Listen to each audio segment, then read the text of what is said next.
Okay, so wanted to continue to talk here about narcissism, dismantling narcissism, and some of these psychological traits that the narcissist will start to identify themselves as a narcissist by their own verbiage. And they're actually telling you who they are and, you know, what kind of little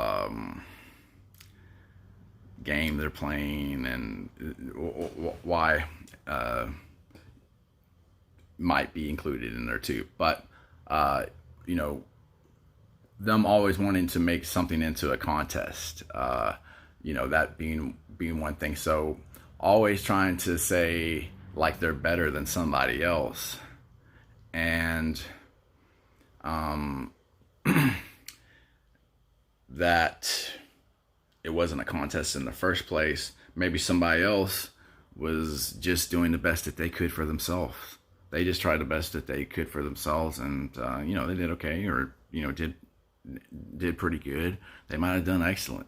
They might have done really good, compared to what was thought of good, what was thought of maybe like a national standard or a standard for excellence. But them making some kind of a what if contest, and if it was a contest, and if they were in the contest, they would have kicked somebody's butt so bad, and everybody else, they would have been perfect. They would have won everything. They would have done everything so perfect.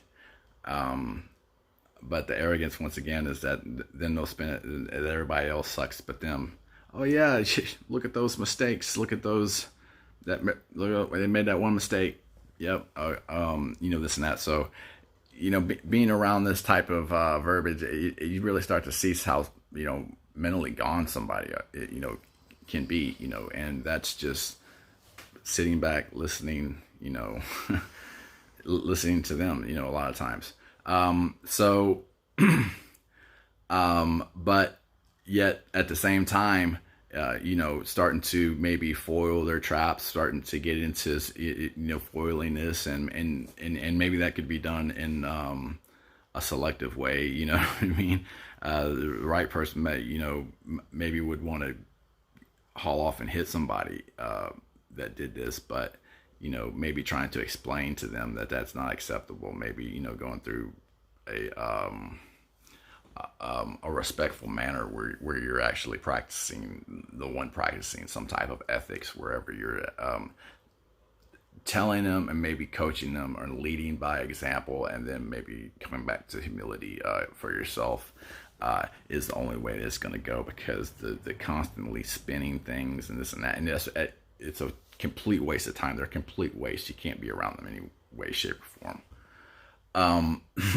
So, having said that, I wanted to continue to talk about, because they hate being identified or called a narcissist. If you have straight talk to somebody and go, look, all these like what if games are making someone in the look, stop it. Okay, stop. You're trying to get attention. It's not doing this. What you need to do is try to do the best that you can do for yourself. Okay. Now that may be really blunt, and that may be haywire. They're narcissist thinking. It can be really dangerous. You know what I'm saying? They may try to kill you just to get attention. By telling somebody this. But another narcissistic phrase and thing that they'll do is that they'll try to. They might make a statement where they say, "Oh, he thinks he's a badass. He thinks he's a badass." Well, why did somebody say that? Okay, and you start to find out maybe what somebody else did. But if it was just something that was an accomplishment, or just something that happened that was maybe good, you know what I'm saying? And maybe you start to find out, well, did somebody say that they were a badass? No. Well, they never said that.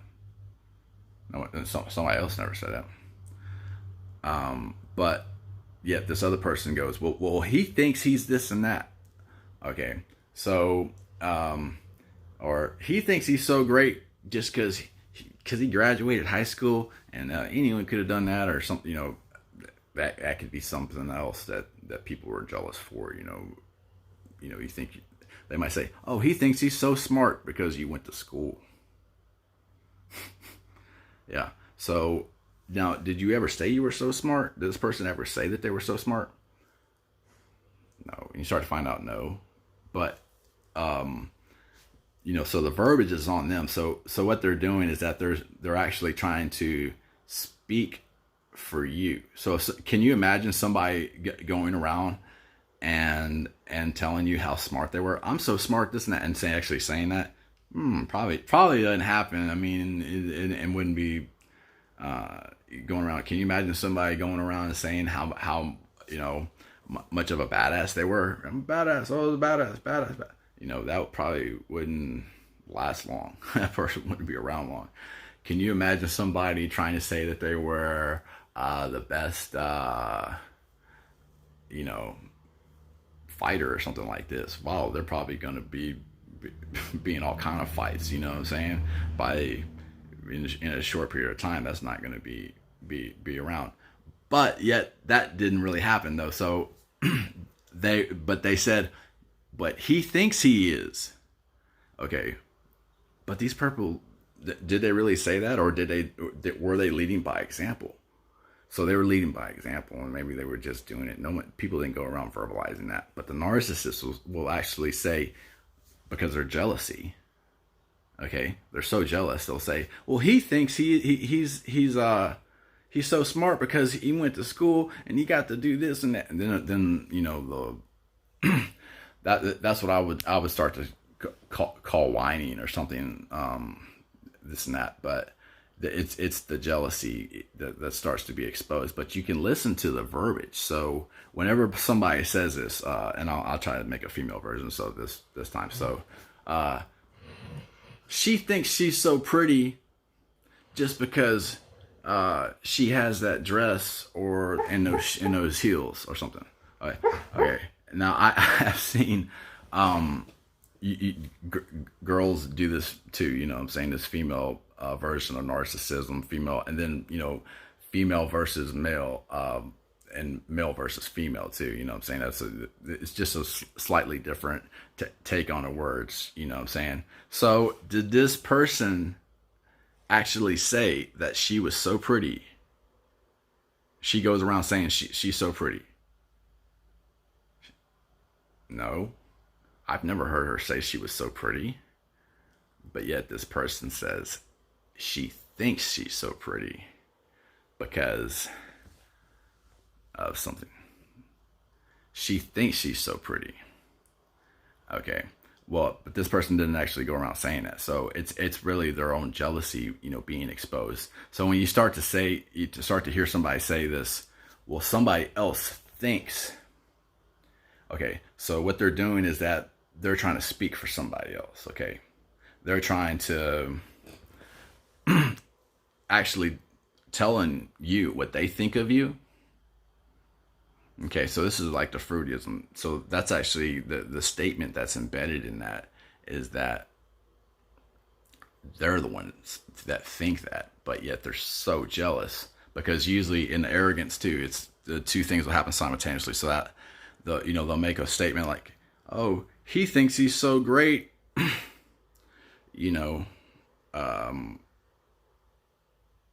because he has a car. Okay, but this person never said he was so great. No one went around. He doesn't go around saying I'm great because I have a car. Okay, but the narcissism and the jealousy will say he thinks that. Okay, without them ever even making a statement. Okay, and so they start to insert their own jealousy, and then in the arrogance, though once again, he thinks he's so great because he has that car, and then the whine. And how everything's not fair, they get to have that, and blah blah blah, and some of the whining come out, and then, but in the arrogance once again, they'll start to talk about somebody else's mistakes. Okay. And that car's not even that good. That car's not even that good looking. It's got that one little scratch and the dent in the bumper on that, and and this and that. So it starts to be like just another little trait and another little phrase that the narcissist will start to use, where they'll interject them trying to think for somebody else. Okay, so it should be stopped in the bud, where you need to ask a real direct question. Did somebody say that? Okay. Well, no, but don't matter. That's what you think because you're jealous. Okay.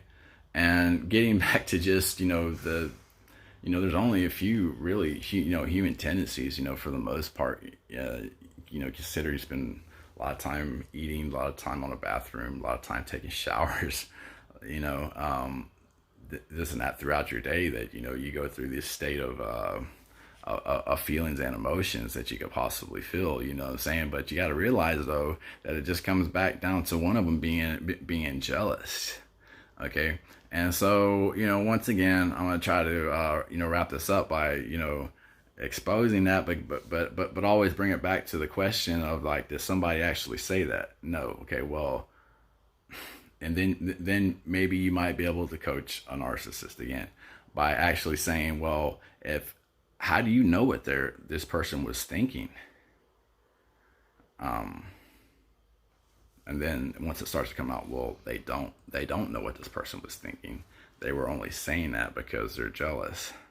And once that starts to be exposed, it's, maybe you can get back on track to a reality. So not saying the word if, going into that dream world, not saying but, that's when the excuses come out.